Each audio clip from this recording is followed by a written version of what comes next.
So guys, आज की video में हम देखेंगे कि एक फंक्शन के अगर आपका सीलिंग हो और उसे इंटीग्रेट किया जाए from lower limit A to B, so उस टाइप के फंक्शन आपका इस टाइप का इंटीग्रल जो है हम कैसे सोल्व करेंगे। ओके, तो गाइज अगर आपने वीडियो को अभी तक आपने मेरे चैनल को सब्सक्राइब नहीं किया है तो चैनल को सब्सक्राइब कर लीजिए और वीडियो को शेयर कीजिए। So let's start our question. सबसे पहले हम समझते हैं कि सीलिंग फंक्शन वर्क कैसे करता है ना। हमेशा सीलिंग फंक्शन को लीस्ट इंटीजर फंक्शन भी बोलते हैं, है ना। सो अगर आपकी सीलिंग फंक्शन के अंदर हम कोई वैल्यू रखेंगे, जैसे 6.2 हमने रखी, तो ये उससे बड़ा जो पास का जो सबसे छोटा इंटीजर होगा जो इससे बड़ा होगा वो 7, जैसे कि 6.2 का 7 बना देगा। 6 से बड़ी कोई भी वैल्यू होगी, 6 से चाहे थोड़ी सी भी बड़ी हो, उसे 7 बना देगा, है ना। और तो इस तरह से ये काम करता है ना। अगर आपका 6 होगा तो 6 का 6 ही देगा, लेकिन अगर इंटीजर के साथ कुछ डेसिमल पार्ट ऐड होगा तो ये उससे नेक्स्ट इंटीजर दे देगा आउटपुट में, रिजल्ट में, है ना। सो इसे हम कैसे सोल्व करना है ये हम समझते हैं कि एक एग्जांपल लेके। ओके, सो समझो कि हमारा इंटीग्रल ये है कि 1.7 टू 4.3, है ना। मैं पहले ही डेसिमल लिमिट्स ले रहा हूँ ताकि आपको डेसिमल लिमिट्स अगर आए तो आपको उसे सोल्व करने में प्रॉब्लम ना हो, है ना। और एक फंक्शन ले रहा हूँ, जैसे आपका x प्लस 1/x, है ना, विद dx। ओके, अगर ये हमारा इंटीग्रल है तो इसमें हम देख सकते हैं कि f ऑफ x की जो वैल्यू है, value of f of x is x plus 1/x, और हम कह सकते हैं कि x square plus 1/x, that is the value of f of x here. Okay, so now हम सबसे पहले इसकी अपर लिमिट पे वैल्यू चेक कर लेते हैं फंक्शन की क्या होगी। अगर हम x की वैल्यू यानी कि f ऑफ 4.3 का आपका लीस्ट इंटीजर फंक्शन में वैल्यू क्या आएगा, तो हमने 4.3 रख दिया x की प्लेस पे, है ना।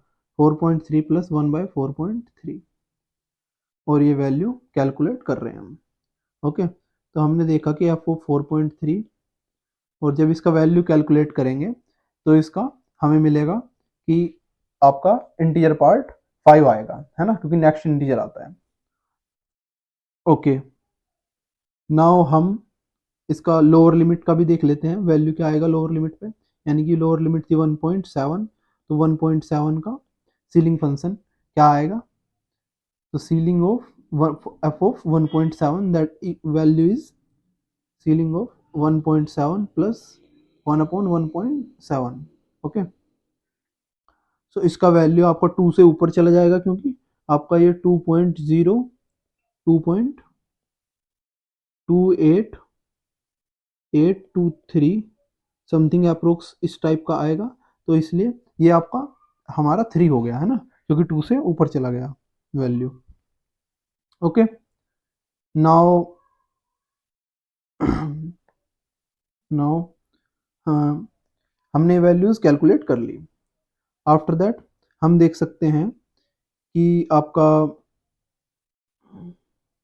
अब हमें देखना है कि अगर हमें पूरा इंटीग्रल सोल्व करना है तो जैसे आपका फ्लोर फंक्शन का इंटीग्रल था, ठीक है। अगर आपने वो वीडियो नहीं देखी है तो आप इसी प्लेलिस्ट में आप जाके देख सकते हो, क्वेश्चन और सॉल्यूशन वाली प्लेलिस्ट में फ्लोर ऑफ ए फंक्शन का इंटीग्रेशन कैसे सोल्व करते हैं।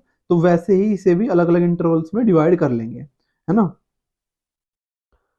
हम इसकी वैल्यू देख रहे हैं कि एफ ऑफ एक्स की वैल्यू लोअर लिमिट पे 3 आ रही है और अपर लिमिट पे 5 आ रही है ना। तो यानी कि आपके वैल्यूज जो है वो 3 to 5 होगी, 3 होगी, 4 होगी और 5 होगी, है ना। अब इंटीग्रल की जो वैल्यू होगी, इंटीग्रल अगर मैं इसे इंटीग्रल लिख लूँ, इस that is I say that is I को हम लिख सकते हैं आई इक्वल्स टू आपका क्या होगा, अलग अलग इंटीग्रल्स में से डिवाइड कर लेंगे, है ना। इसकी वैल्यू 3 होगी, इसकी वैल्यू 3 होगी एक इंटीग्रल में, दूसरे इंटीग्रल में 4 होगी, ठीक है, और तीसरे इंटीग्रल में इसकी वैल्यू 5 होगी। ओके, सो 3 किस इंटरवल में होगी और 4 किस इंटरवल में होगी और 5 किस इंटरवल में होगी, वो हमें देखना है। अब लोअर लिमिट 1.7 थी, अब 1.7 से कहाँ तक इसकी वैल्यू 3 होगी ये देखना है, और फिर 4 कहाँ से कहाँ तक होगी, और 5 कहाँ से कहाँ तक होगी, है ना। कहाँ तक होगी वो तो हमें पता है, क्योंकि इंटरवल लास्ट आपका 4.53 है। तो अब ये वैल्यूज हमें पता करनी है, ये और ये, है ना। ओके, सो नाउ हम देखते हैं कि हम ये वैल्यूज हमें निकालने के लिए निकालना होगा आपका इसका इनवर्स फंक्शन। हमें देखना होगा कि एफ ऑफ एक्स की जो वैल्यूज है वो 3 कहाँ तक हो रही है ना। अगर 3 है तो एफ ऑफ एक्स की वैल्यू क्या रही होगी, है ना। अगर हम एफ ऑफ एक्स की वैल्यू 3 रख दें तो एक्स की वैल्यू क्या रही होगी, हमें चेक करनी है ना। तो हम देख सकते हैं, तो हमने एफ ऑफ एक्स हमारा था x square plus 1/x, that is the value of x here. Okay, तो इसे हम लिख सकते हैं इसे हम लिख सकते हैं y, समझो that is y, x square plus 1/x equals to y. F of x को हम y मानते हैं, है ना। तो x y equals to x square plus 1, मतलब x square minus x y plus 1 equals to 0। Okay, अब ये क्वाड्रेटिक इक्वेशन बन गई, और क्वाड्रेटिक इक्वेशन का सॉल्यूशन हमें पता है कि A X square plus B X plus C equals to 0 हो अगर, तो आपका सॉल्यूशन एक्स की वैल्यू आएगी minus B plus minus under root B square minus 4ac upon 2a। Okay, तो क्वाड्रेटिक इक्वेशन का ये जनरल सॉल्यूशन है। ए की वैल्यू हमारी 1 है इसमें, बी की वैल्यू माइनस वाई है, और सी की वैल्यू भी हमारी 1 है। तो अगर मैं सारी वैल्यूज पुट कर दूं तो I will get the value y plus minus under root y square minus 4। Okay, क्योंकि ए और सी दोनों 1 है, और अपॉन 2। ओके, अब मैं y की सबसे पहली वैल्यू क्या हो सकती है, एफ ऑफ एक्स की वैल्यूज ये हो सकती है, तो y की सबसे पहली वैल्यू होगी 3 रख के देखो, y की वैल्यू 3 रख के देखो, 3 रखा मैंने, 3 प्लस माइनस अंडर रूट 3 का स्क्वायर 9 माइनस 4 अपॉन 2। तो मैं देख रहा हूं कि x प्लस 3/2 मतलब 1.5 प्लस माइनस 1/2 अंडर रूट 5, है ना। तो मैं देख रहा हूं कि 1.5 प्लस माइनस, अब x की जो इनिशियल वैल्यू है, जो लोअर लिमिट है, वही 1.7 है। तो 1.7 आपकी 1.7 और 4.3 के बीच में इसकी वैल्यू होगी, तो यानी 1.7 से तो ऊपर होनी चाहिए। तो यानी कि मैं माइनस वैल्यू नहीं लूंगा, ओनली प्लस वैल्यू लूंगा। तो x should be 1.5 plus under root 5/2। Okay, तो मैं इसे ये भी लिख सकता हूं कि x is 3 plus root 5/2। Okay, तो मतलब मुझे आपकी यहाँ पे अपर लिमिट मिल गई। अपर लिमिट क्या है यहाँ पे, वैल्यू अपर लिमिट की value for upper limit is आराम से मुझे वैल्यू यहाँ पे मिल गई, that is 3 plus root 5/2, 3/2 plus root 5/2। और ये जो यहाँ पे अपर लिमिट होगी यही आपकी लोअर लिमिट होगी नेक्स्ट में, 3/2 प्लस रूट 5/2। ओके, अब बस मुझे यहाँ की अपर लिमिट निकालनी है ना, और नेक्स्ट की लोअर लिमिट भी निकल जाएगी। तो मुझे अब देखना है कि 4 कहाँ पे होगी वैल्यू, 4 कहाँ पर होगी वैल्यू। ओके, तो y की जगह पे बस यहाँ पे y की जगह पे मुझे 4 पुट कर देना है, y की जगह पे बस मुझे 4 पुट कर देना है ना। ये जो यहाँ पे y है यहाँ पे 4 पुट कर दूं, x equals to 4 plus minus under root y square यानी 4 का स्क्वायर यानी 16 माइनस 4 अपॉन 2। ओके, तो x equals to 4 plus minus under root 12/2, that is, ये आपको क्या वैल्यू दे देगा, x equals to 2 plus minus under root 3। Okay, अब ये फिर प्लस माइनस आ गया, है ना। अब 2 में से अगर हम माइनस रूट 3 करेंगे तो वो वैल्यू आपकी इस वैल्यू से कम आ जाएगी, है ना। लेकिन इस वैल्यू से ज्यादा होनी चाहिए, तो इसलिए आपका ये क्या होनी चाहिए, इसलिए 2 प्लस ओनली हम कौन सी वैल्यू कंसिडर करेंगे, 2 प्लस अंडर रूट 3।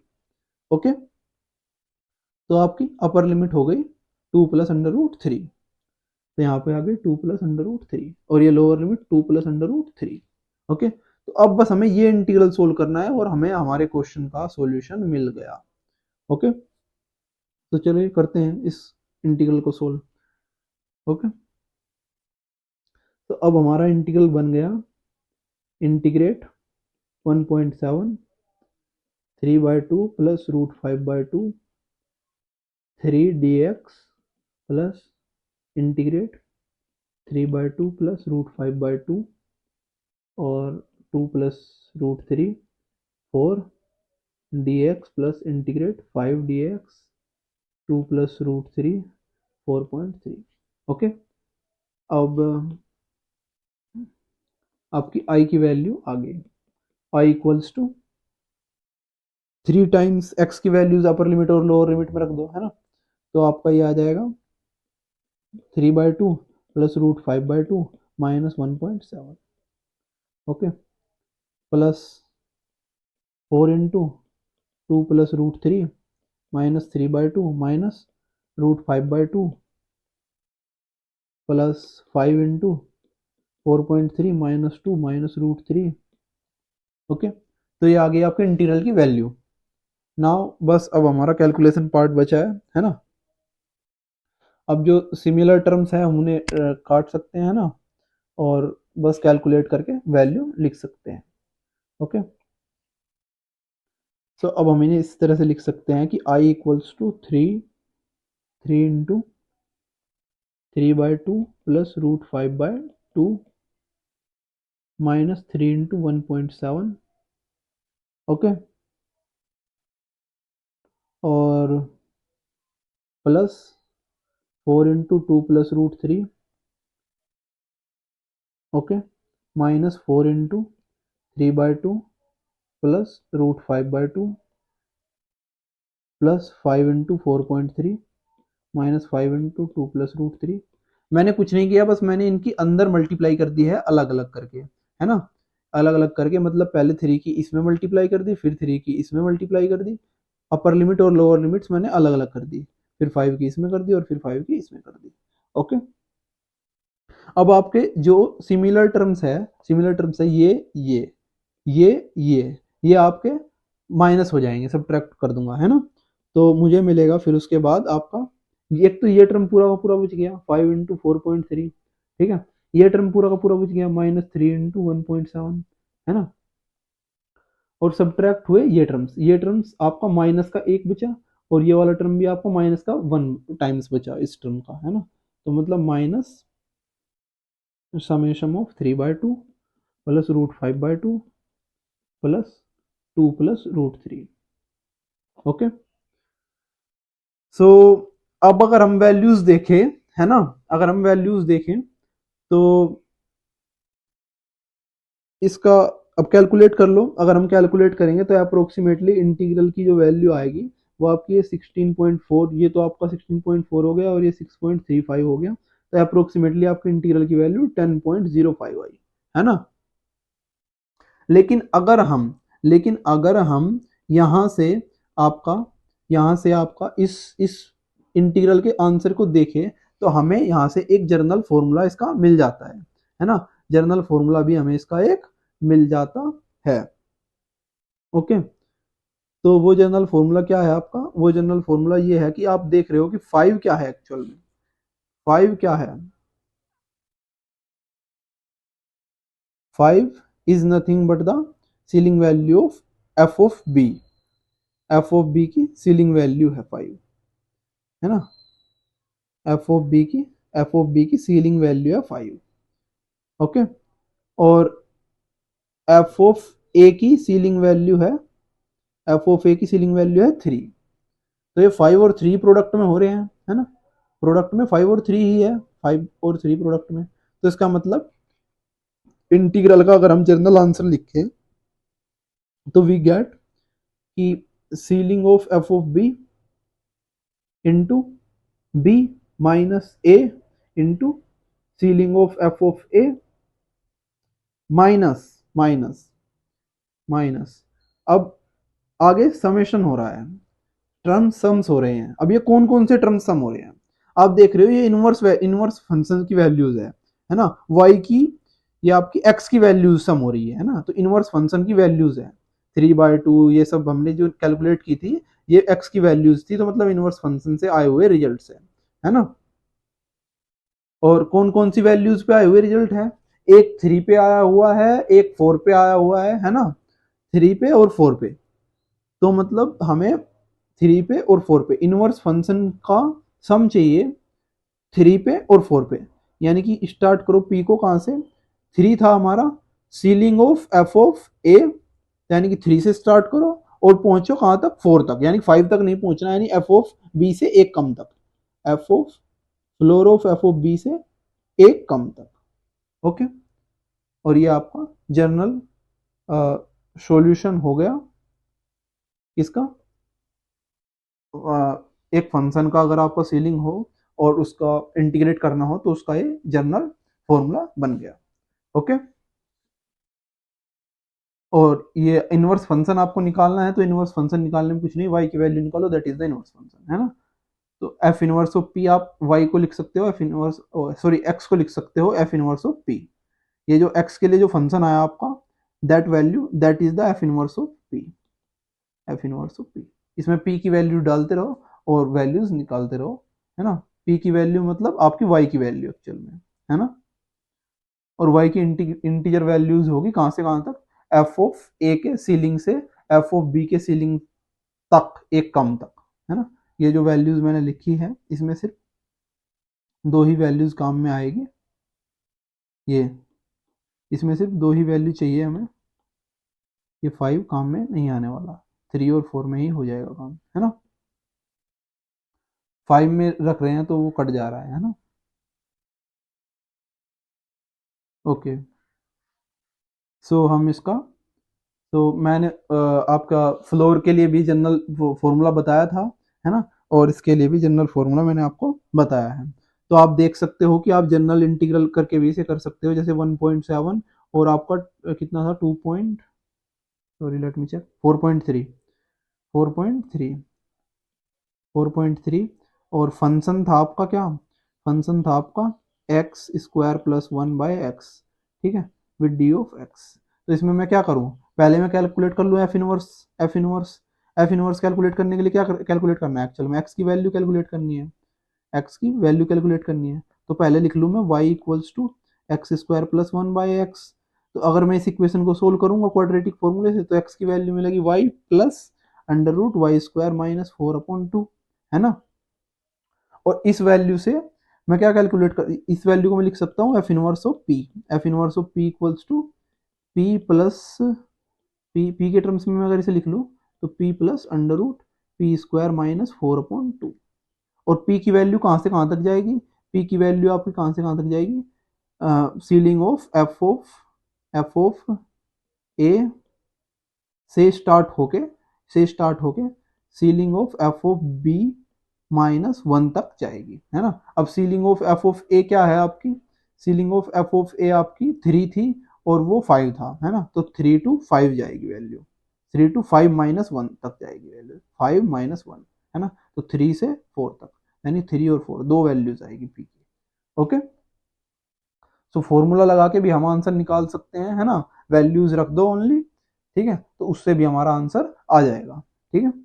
तो उससे भी हम आई इक्वल्स टू सीधा एफ ऑफ बी का फ्लोर यानी कि 5 इंटू 4.3 माइनस 3 इंटू 1.7 माइनस, और ये दो वैल्यूज जो 3 पे जो वैल्यू आएगी और 4 पे जो वैल्यू आएगी, 3 पे जो वैल्यू आ रही थी वो हमारी कितनी थी, 3 पे हमारी वैल्यू आ रही थी 3/2 प्लस रूट 5/2, और 3 पे वैल्यू ये रही, 3 की वैल्यू, 3 की वैल्यू ये रही, 3 रखने पे जब हमने y को 3 रखा, y को जब हमने 3 रखा तो हमारी वैल्यू ये आई 3 प्लस रूट 5/2।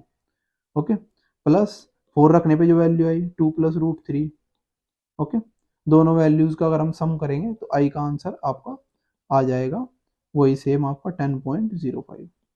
ओके, सो आप ऐसे जनरल फॉर्मूला लगा के भी किसी भी फंक्शन के लिए सोल्व कर सकते हैं, है ना। तो एक बार फिर से मैं जनरल फॉर्मूला बता दे रहा हूँ क्या है आपका, जनरल फॉर्मूला है integral a to b ceiling of F of x with d x. Okay, so guys अगर आपने अभी तक चैनल को सब्सक्राइब नहीं किया है तो चैनल को सब्सक्राइब कर लीजिए, और मैथ ऑनर्स या फिजिक्स ऑनर्स, फिजिक्स से रिलेटेड आपके अगर कोई दोस्त वगैरह है तो उन्हें ये वीडियो ज़रूर शेयर करें, है ना। और अगर आपका कोई भी क्वेश्चन है तो वो आप कमेंट कर सकते हैं, I will definitely answer. Okay, minus a into f of a minus summation of f inverse of p की वैल्यू आपकी floor of a, oh sorry ceiling of a to ceiling of b तक जाएगी, -1 तक जाएगी। Okay, so that is the general formula. Okay, so thanks for watching my video and like, share and subscribe. Thank you guys, bye.